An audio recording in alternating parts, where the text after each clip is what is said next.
తాను బెంగుళూరు రేవ్ పార్టీలో పాల్గొన్నాననే ప్రచారం అవాస్తవమని హీరో శ్రీకాంత్ పేర్కొన్నారు.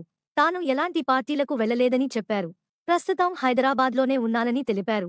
కాగా బెంగుళూరులో జరిగిన రేవ్ పార్టీలో పలువురు తెలుగు నటులను పోలీసులు అదుపులోకి తీసుకున్న సంగతి తెలిసిందే.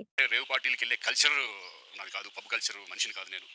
ఒక్కోసారి బర్త్‌డే పార్టీలకెళ్తాం. ఒకవేళ తెలియకుండా ఏదైనా ఎళ్ళినా ఒక హాఫ్ అన్ అవర్‌లో వచ్చేస్తాను. తాను రేవ్ పార్టీలో పాల్గొనలేదని, హైదరాబాద్లోనే ఉన్నానంటూ నటి హేమ విడుదల చేసిన వీడియోపై బెంగుళూరు పోలీసులు స్పందించారు.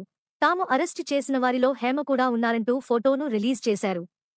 ఫోటోలో ఆమె డ్రెస్ సేమ్ ఉండటం గమనార్హం. ఇక ఇప్పటికే రేవ్ పార్టీలో పాల్గొన్నందుకు హేమపై కేసు నమోదు చేసిన బెంగుళూరు పోలీసులు తప్పుదోవ పట్టించేలా వీడియో రిలీజ్ చేయడంపై మరో కేసు పెట్టారని సమాచారం. హాయ్ అండి. నేను ఎక్కడికి వెళ్ళలేదు. నేను హైదరాబాద్లోనే ఉన్నాను. సో ఒక ఫామ్ హౌస్లో ఎంజాయ్ చేస్తున్నాను, చిల్ అవుతున్నాను.